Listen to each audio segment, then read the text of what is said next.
Hello दोस्तों, नमस्कार, good morning सभी को। कैसे हैं आप लोग? आई होप कि आप लोग अच्छे होंगे, बिंदास होंगे और अच्छी तरह से तैयारी कर रहे होंगे। तो चलिए बच्चों, ठीक है, आज हम लोग जानेंगे इस वीडियो में संख्याकी के बारे में। संख्याकी क्या है, संख्याकी किसे कहते हैं, संख्याकी के प्रकार कितने होते हैं, सारा कुछ इस वीडियो में डिटेल से जानने वाले हैं। तो वीडियो का अंत तक बने रहिए आप लोग। तो चलिए हम लोग शुरू करते हैं। सबसे पहले हम लोग जानते हैं संख्याकी क्या है। तो देखिए, संख्याकी संख्याकी उस शस्त्र को कहते हैं जिसमें अंकों के माध्यम से किसी विषय से संबंधित जानकारी को एकत्रित करना, उसका वर्गीकरण करना, विश्लेषण करना और निष्कर्ष निकालना सिखाया जाता है।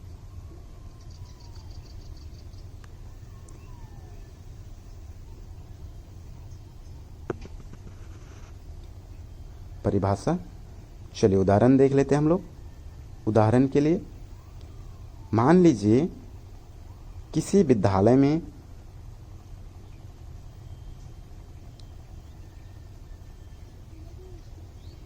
एक 100 छात्रों की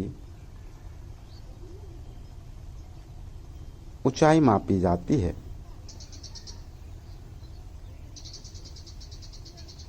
अब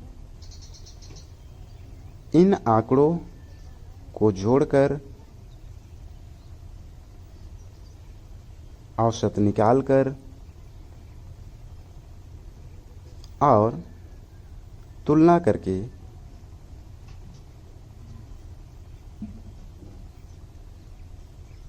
जो निष्कर्ष निकाला जाएगा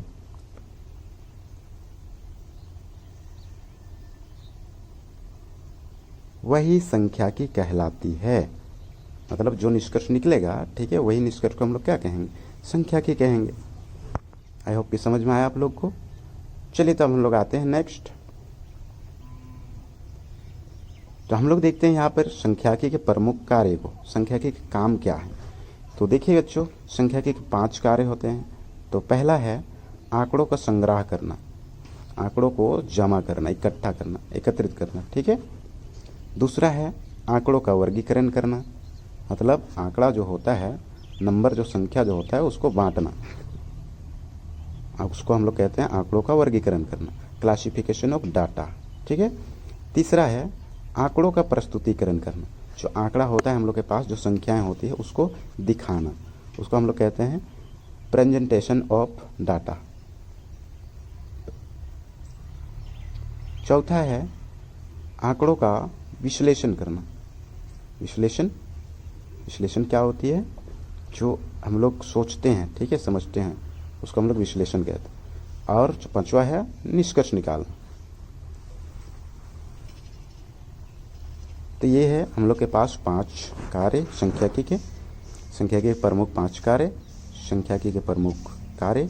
चलिए इसको नंबरिंग कर देते हैं। 1, ये 2, ये 3, ये 4, ये रहा 5, ठीक है।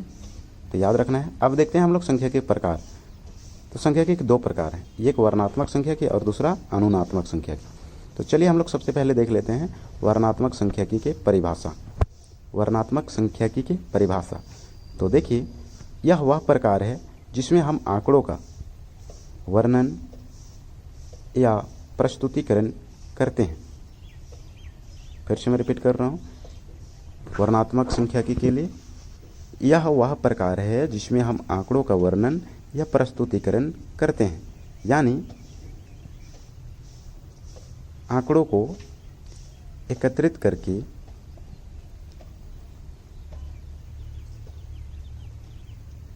तालिका या चार्ट में दिखाकर उनका औसत, माध्यक और बहुलक आदि निकालते हैं। तो ये आता है हम लोग का वर्णात्मक संख्या के अंतर्गत, ठीक है। तो माध्य, माध्यक, बहुलक हम लोग निकालते हैं, तो इसको हम लोग कहते हैं वर्णात्मक संख्या की। तो आई होप कि आप लोग को समझ में आया होगा वर्णात्मक संख्या की।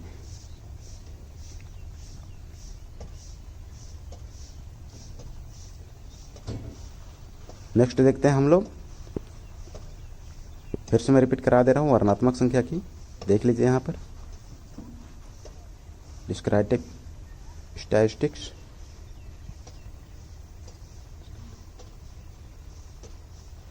चलिए अब हम लोग देखेंगे अनुनात्मक संख्या की। ध्यान सुनेंगे, अनुनात्मक संख्या की। इस प्रकार में हम आंकड़ों से निष्कर्ष निकालते हैं या भविष्य की भविष्यवाणी करते हैं, यानी कुछ नमूने लेकर के पूरे समूह के बारे में अनुमान लगाना। उदाहरण के लिए सर्वे करके पूरे राज्य की जनसंख्या के रुझान का अनुमान लगाया जाता है। जैसे वोट होता है ना, तो वोट जब होता है तो गिनती होता है, तो पहले ठीक है कुछ माहौल क्या चलता है उसके हिसाब से हार और जीत का पहले से तय किया जाता है, ठीक है, उसी प्रकार से। तो देखिए वर्णात्मक संख्या के 3 प्रकार हैं, माध्य, माध्यक और बहुलक। तो चलिए हम लोग देखते हैं सबसे पहले माध्यक क्या है, किसे कहते हैं। जब कई संख्याओं को जोड़कर उन्हें उनकी कुल संख्या से भाग दिया जाता है तो जो परिणाम मिलता है उसे माध्य कहते हैं।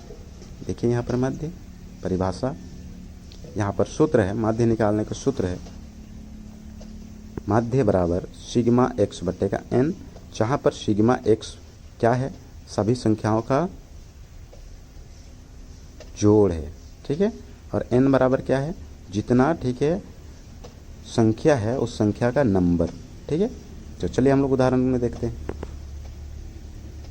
उदाहरण के लिए हम लोग के पास संख्याएं हैं 10, 20, 30, 40, 50, ठीक है। ये हम लोग के पास 5 संख्या है, तो इसका हम लोग माध्य निकालेंगे। तो क्या करेंगे, सभी को जोड़ देंगे, 10 + 20 + 30 + 40 + 50।